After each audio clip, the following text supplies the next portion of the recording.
This is the news on 92.3 Nigeria Info.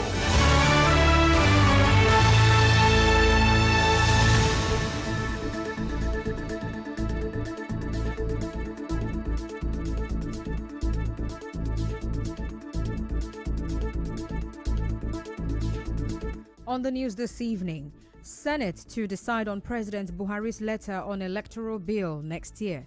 Rivers residents urged to pressure their lawmakers over deadly air pollution. Federal government unveils new national development plan. On the foreign scene, 100 people feared missing following landslide at Jade Mine in Myanmar. I am Constance Mega. The PDP caucus in the House of Representatives says it will mobilize for overriding President Buhari on the Electoral Act Amendment Bill. Well, this is after the Senate moved decision on President Buhari's rejection letter to next year. Well, leader of the caucus, Kingsley Chinda, in a statement, alleged that President Buhari declined to sign the bill into law due to the provision for electronic transmission of election results and not a restriction of political parties to direct primary. Meanwhile, political analyst Professor Kenneth Nweke says no political party in the country has the capacity to conduct a direct primary. Professor Nweke, a lecturer of political science at the Ignatius Ajuru University of Education, said this in an interview with our correspondent. There's no way you could take direct primaries into an electoral act of a country and mandating political parties on how to run their own affairs. Nigerian political parties are not right, for that kind. And then the membership of political parties, leadership of political parties in Nigeria are not even right to, carry out. They do not have this capacity, to be able to carry out direct primaries. And for me, what the Mr. President has done is simply, the obvious. Well, Professor Nweke also called on the National Assembly to properly work on the bill before it is returned to the President. In the spirit of constitutionalism and constitutional democracy, we are on the right course, and with what has happened, and I think that the National Assembly would also begin to look inwards and take away all that they had thought before, and then allow the voice of reason to take the center stage of Nigeria's electoral process and constitutional democracy. In the meantime, Senate President Ahmad Lawan says the chamber will consult with the House of Representatives on how to respond to President Buhari's decision to veto the bill. Now, after a closed-door session today by the lawmakers, Senator Lawan said the Constitution does not permit the Senate to exclusively take any action on such matters in the absence of the House of Representatives. Well, he said joint position will be reached with the House next year after due consultation with Nigerians. In another development, the Senate has passed the 2022 budget. It raised the total estimate of the budget from about 16 trillion naira to about 17 trillion naira. The oil benchmark was raised from the proposed $57 per barrel to $62 per barrel. Moving on now, environmentalist Nimo Bassi is calling for collective efforts to address the deadly air pollution in Rivers State. Mr. Bassi made this call on Nigeria Info's Morning Crossfire. He said community development committees need to work with the government and relevant authorities to sensitize the public on the dangers of illegal oil refining. Well, first of all, people have the responsibility to educate themselves. I think the job we do individually and then collectively, community development committees can introduce health talk wherever they need, so that those who are tempted to engage in this, because this thing is not just about the soup going to the atmosphere. It's about the pollution of the rivers, of the things of the streams. We don't have to pipe on water, but when all the ground and surface water is contaminated, even the boreholes will not help in the long run. So the challenges are much, and there's a limit to what individuals can do. This needs a systemic action by the government. Mr. Bassi, who is the Director of Health of Mother Earth Foundation, further highlighted other health implications of the suit if left unaddressed. The suit actually has far more impact than the immediate health impact that we have in agri. Things like having nostrils blocked. When you look at the components, the things that are inside the suit, we have nitrogen oxide, we have sulfur oxide, we have carbon itself, we have some kind of variations of benzene and other very dangerous elements. So when people keep inhaling this, the health effects are very frightening. Ultimately, you're going to have infertility problems. You're going to have children who are born before time, that's preterm delivery. You're going to have pneumonia. You're having low birth weight. In the same vein, environmentalist Kani Rogers has called on River State residents to pressure their representatives in government over the deadly air pollution in the state. In an interview with our correspondent, Mr. Rogers said the health implications of soot remains dire.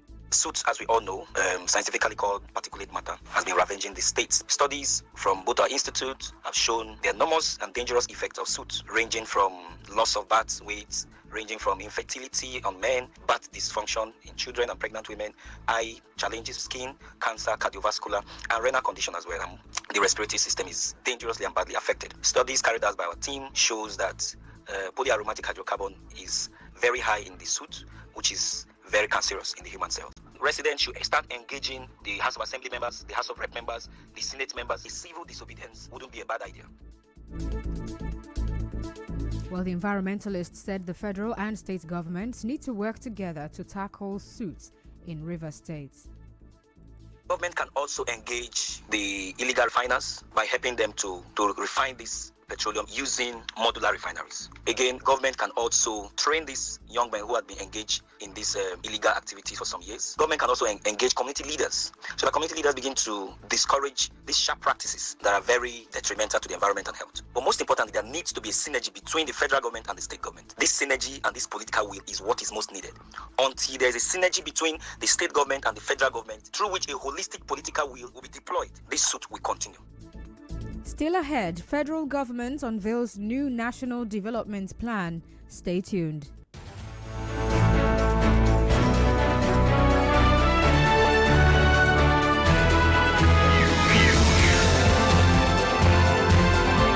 This is the news on 92.3 Nigeria Info.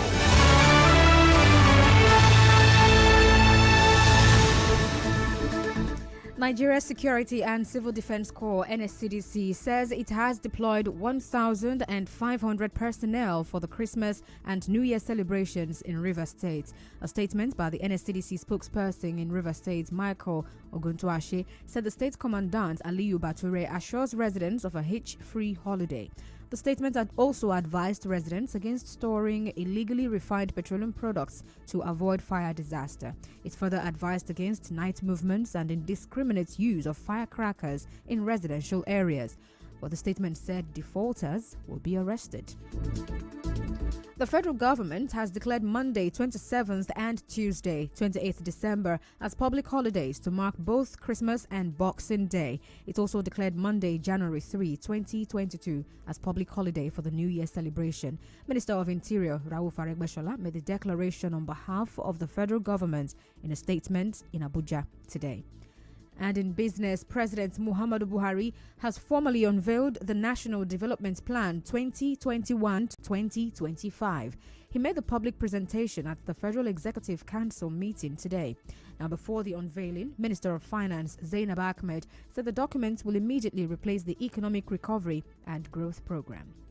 The plan seeks to invest massively in infrastructure, ensure macroeconomic stability, enhance the investment environment, improve on social indicators and living conditions, amongst others. The 4 pillars of the plan are 1. Coherent policy trusts for the plan, 2. Realistic macroeconomic framework, 3. Prioritized and sequenced list of programs and projects to drive annual budgets, 4. Robust implementation and a monitoring and evaluation framework to ensure the plan is effectively implemented. Well, she said the plan provides for the implementation of major infrastructure and other development projects across the 6 geopolitical zones and also provides opportunities for the rural areas to ensure balanced development and increased competitiveness. And in entertainment, popular U.S. actress Megan Good has announced a split from her husband, Devon Franklin, after 9 years of marriage. The Think Like a Man actress issued a statement alongside her husband on Instagram to announce their separation. While the couple described their love as one that is eternal, they said no one was at fault for the split. In sports, Saints Poly midfielder Aremu Afeez is set to return to training on December 26 after recovering from a muscle injury. Aremu picked up the strain after his side's 3-2 win over FC Nuremberg in a Bundesliga 2 match, while he consequently missed the club's next 3 games against Schalke 04, Fortuna Dusseldorf and Holstein Kiel.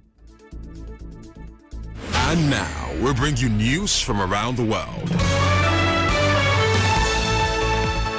At least 100 people are feared missing after a landslide at a jade mine in Myanmar. Rescue teams are desperately searching for people in a nearby lake, with most victims believed to be illegal miners. But one person is confirmed dead. The landslide occurred in the Pakant area of northern Kachin state today.